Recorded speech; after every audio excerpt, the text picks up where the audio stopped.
Assalamualaikum warahmatullahi wabarakatuh. Apa kabar teman-teman? Saya harap teman-teman selalu ada dalam keadaan baik-baik saja, sehat, dan teman-teman selalu berbahagia dimanapun teman-teman berada. Oke Mang, pada kesempatan ini saya kembali mendapatkan sebuah cerita dari seseorang.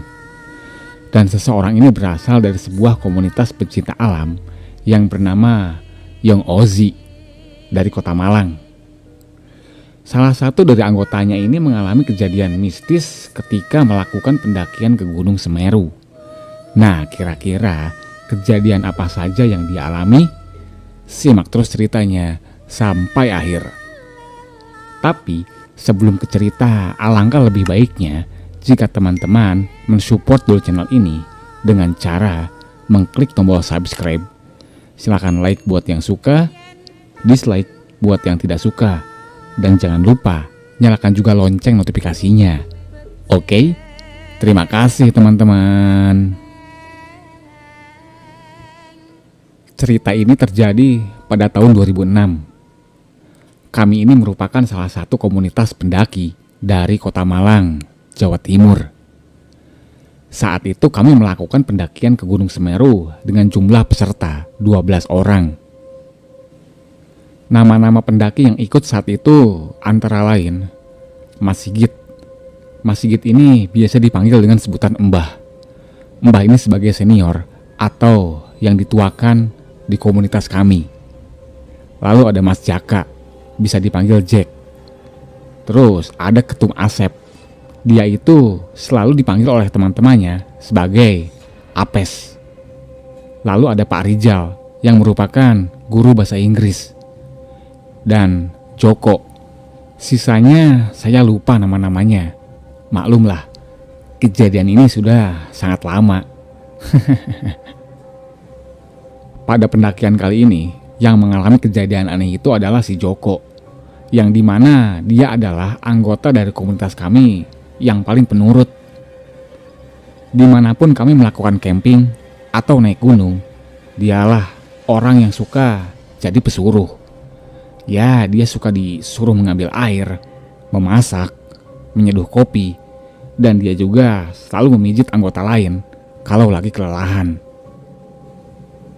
Hari itu kami semua melakukan perjalanan dari Kota Malang menuju base camp. Selama perjalanan, alhamdulillah semuanya baik-baik saja, tidak ada kendala apapun. Hingga akhirnya kami sampai di base camp. Seperti biasa, di sana kami mengurus perizinan dan mengecek kembali barang bawaan. Setelah semuanya beres, berangkatlah kami. Bahkan selama perjalanan dari base camp menuju Ranukumbolo, kami itu baik-baik saja. Tidak ada kejadian apapun yang membuat kami kesusahan. Untuk mengembalikan stamina kami yang sudah cukup terkuras, kami memutuskan untuk istirahat sejenak di Ranukumbolo. Saat itu jam menunjukkan pukul 5:30 sore. Kurang lebih setengah jam kami istirahat di sana. Sehabis maghrib, kami mulai melanjutkan perjalanan hingga akhirnya kami semua sampai di Kalimati. Sesampainya di Kalimati, kami kembali istirahat. Setelah merasa cukup, kami pun bersiap untuk melakukan summit saat itu juga. Gimana? Kalian sudah siap buat summit saat ini juga? Dengan penuh semangat, semua anggota berkata, "Siap, Mbah." Bagus. Alangkah baiknya sebelum kita melakukan perjalanan ke puncak, mari kita berdoa terlebih dahulu. Setelah selesai berdoa, kami semua mulai berjalan. Singkat cerita, kami sampai di puncak sekitar pukul 11 malam. Dan alhamdulillah, selama menuju puncak, kami semua tidak mengalami hal aneh. Sekitar 2 jam kami berada di puncak. Setelah menikmati indahnya malam di puncak Semeru, sekitar pukul 1 dini hari, kami semua memutuskan untuk turun. Sebelum turun, si Mbah meminta kepada Joko untuk menjadi sweeper atau orang yang berjalan paling belakang saat melakukan perjalanan turun dari puncak. Sebelum memulai perjalanan turun, si Mbah kembali berkata, dan memberi pesan kepada anggota lainnya. Nanti buat siapa saja yang sampai duluan ke bawah, kalian jangan dulu ke Ranu Kumbolo. Lah, terus kita nunggu di mana, Mbah? Semua harus berkumpul dulu di Watu Rejeng. Pastikan semua anggota berkumpul di sana. Paham? Paham, Mbah. Setelah itu, mereka mulai berjalan turun.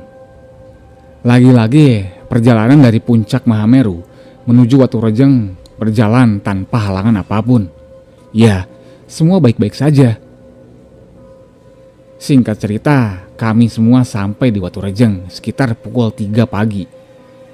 Setelah yakin tidak ada teman yang tertinggal, Simbah mulai mengabsen semua anggota. Ini yakin ya, tidak ada anggota yang tertinggal? Yakin, Mbah? Yakin? Oke. Karena semua sudah berkumpul, sekarang saya mau ngabsen dulu ya. Nama anggota pun disebut satu persatu. Dan ketika Simbah memanggil Joko, tidak ada jawaban sama sekali. Lalu Simbah memastikan kembali dengan memanggil nama Joko. Tetap tidak ada jawaban. Semua anggota mulai celingak-celinguk mencari keberadaan Joko. Tapi tidak ada satupun yang melihat keberadaan Joko di sana. Akhirnya Simbah mengambil keputusan. Beberapa anggota harus ada yang kembali menuju Kalimati dan anggota lain menunggu di Watu Rejeng. Saya minta Jack sama Apes untuk kembali ke Kalimati, sedangkan yang lain menunggu di sini. Siap, Bah. Nanti kalian berdua sisir saja sekitaran Kalimati. Jangan terlalu ke atas. Karena saya sendiri terakhir melihat Joko itu ya di Kalimati. Baik, Bah. Nanti saya sama Apes akan mencari keberadaan Joko di sana. Ya sudah, kalian berdua hati-hati. Kalau ada apa-apa, kontak saya lewat HT. Oke, Mbah. Singkat cerita, Jack dan Apes kembali ke Kalimati. Di sana mereka berdua langsung mencari keberadaan Joko. Tapi setelah dicari, tetap saja Joko tidak ditemukan. Saat itu juga, Jack langsung menghubungi Simbah lewat HT. Masuk, Bah. Iya, Jack. Gimana? Kalian menemukan Joko? Negatif, Bah. Saya sama Apes sudah menyisir Kalimati. Tapi kami tidak menemukan Joko. Mendengar laporan dari Jack, Simbah sedikit termenung. Dan dia mulai berpikir rencana apa selanjutnya yang akan dia lakukan. Di saat Simbah sedang berpikir, tiba-tiba, Mbah. Iya, Zal. Kenapa? Anterin saya, Mbah. Saya kebelet pipis. Simbah pun mengantar Rizal untuk buang air kecil. Ketika buang air kecil, Rizal ini selalu memanggil nama Simbah. Mbah. Mbah. Mbah. Opo, Zal? Jangan jauh-jauh, Mbah. Saya takut. Enggak, Zal. Ya sudah, cepetan pipisnya. Belum sempat Rizal menjawab, tiba-tiba, Pak Rizal, Pak Rizal. Mendengar ada yang memanggil namanya, Rizal langsung tersentak dan kaget. Wah, sopo iku? Sopo? Aku, Pak. Ini aku, Pak, Joko. Lah, Joko? Kok kamu ada di situ, Jok? Setelah melihat keberadaan si Joko, Rizal langsung memanggil Simbah yang posisinya agak jauh. Mbah, ini Joko, Mbah. Joko di sini. Wah, yang benar, Zal. Mana, Zal? Mana? Di bawah, Mbah. Ya wis, Zal. Bantuin dia naik, Zal. Setelah itu, Masya Allah, Jok. Kamu tuh habis dari mana? Kok tiba-tiba ada di situ? Ketika ditanya oleh Simbah, Joko tidak menjawab. Dia hanya terengah-engah, seperti orang yang sangat kelelahan. Karena Joko sudah ditemukan, akhirnya Simbah menghubungi Jack dan juga Apes lewat HT dan menyuruhnya untuk segera turun menuju Watu Rejeng. Setelah situasi terkendali, si Mbah pun memutuskan untuk istirahat terlebih dahulu di Waturejeng. Dan ketika matahari terbit, mereka baru akan melanjutkan perjalanan menuju Ranu Kumbolo. Tidak lama setelah itu, Jack dan Apes kembali di Waturejeng. Alhamdulillah, syukurlah kamu udah ketemu, Jok. Demi Allah, Jok, saya dan Apes was-was, takutnya kamu itu... Shh. Udah, Jack, yang penting sekarang Joko udah kembali.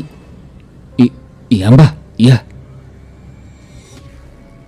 Ketika Joko sudah mulai tenang, di sana Joko baru bisa bercerita tentang kejadian yang dia alami tadi. Menurut pengakuan Joko, ketika perjalanan dari Kalimati menuju Waturejeng, tiba-tiba Joko ini merasa pusing. Sebenarnya Joko sudah berulang kali memanggil teman-temannya yang berjalan tidak jauh di depan dia, tapi tidak ada satupun temannya yang menoleh. Hingga akhirnya si Joko ini mengambil posisi jongkok, karena pusing yang dia rasakan sudah semakin menjadi. Ketika dalam posisi jongkok, tiba-tiba Joko mendengar ada seseorang yang mendekat ke arah dia. Dan, "Kamu kenapa, Mas?" Joko melihat ke arah suara itu. Dan ternyata saat itu Joko melihat sosok bapak-bapak setengah baya yang berdiri tepat di sampingnya. "Saya pusing, Pak. Mungkin karena kelelahan." "Masnya mau turun?" "Kalau iya, mari Mas. Kebetulan saya juga mau ke Ranu Kumbolo." Joko pun beranjak bangun. Dan ketika Joko hendak berjalan, Joko ini kelimpungan dan hampir tersungkur di sana. Lalu, "Mari Mas, saya gandeng kalau Mas memang merasa pusing." Iya Pak, terima kasih." Joko berjalan sambil dituntun oleh bapak-bapak itu. "Pak, itu teman saya di depan, Pak." "Iya Mas, saya juga lihat." Joko dan sosok bapak-bapak itu berjalan mendahului Simbah dan teman-teman yang lain. Bahkan Joko juga menyapa teman-temannya. "Aku duluan yo, tak tunggu di Ranu Kumbolo." Tapi tidak ada respon dari teman-temannya. Seolah-olah teman-temannya itu tidak menyadari kalau didahului oleh Joko. Setelah mendahului teman-temannya, Joko pun berjalan dan terus berjalan. Dia berjalan bersama sosok bapak-bapak itu. Ketika dalam perjalanan, bapak-bapak tersebut bertanya kepada Joko, "Masih sekolah atau udah kerja, Mas?" "Saya masih sekolah, Pak."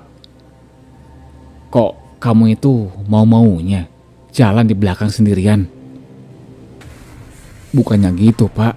Saya itu hanya ingin menjaga teman-teman saya dan memastikan tidak ada teman-teman saya yang tertinggal." Lalu bapak itu memberi nasihat kepada Joko. "Mas, modal hidup itu yang paling penting adalah jujur, sabar, dan melayani tanpa pamrih." "Iya Pak, saya tahu." "Kalau kamu selalu berpegangan kepada itu, niscaya hidupmu akan selamat."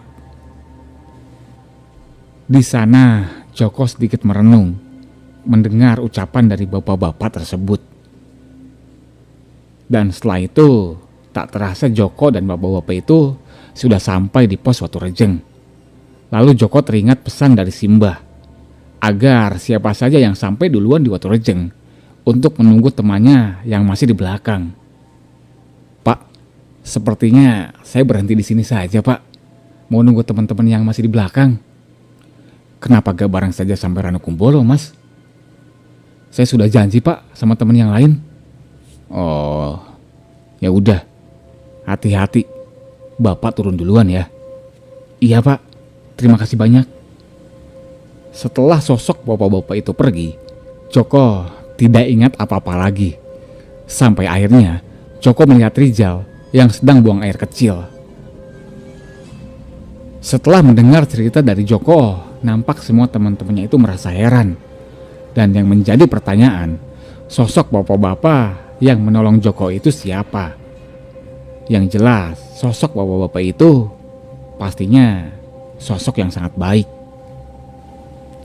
Singkat cerita, setelah matahari terbit, mereka semua meneruskan perjalanan menuju Ranukumbolo, lalu dilanjutkan menuju base camp, hingga akhirnya mereka semua kembali ke rumah masing-masing dengan selamat. Oke teman-teman, itu dia kejadian yang dialami oleh Joko dan teman-temannya ketika sedang melakukan pendakian ke Gunung Semeru. Kalau saya telaah, berarti rombongan ini mendaki Semeru hanya dalam waktu 1 hari 1 malam. Wah, ini sih luar biasa. Saya saja mendaki Semeru itu dibutuhkan waktu 3 hari 2 malam. Ya maklum lah, karena saya itu pendaki malas. Nah, buat teman-teman yang mau berdiskusi, silahkan ya, boleh tulis di kolom komentar.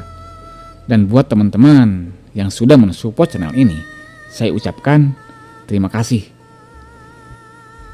Dan akhir kata saya ucapkan, Assalamualaikum warahmatullahi wabarakatuh.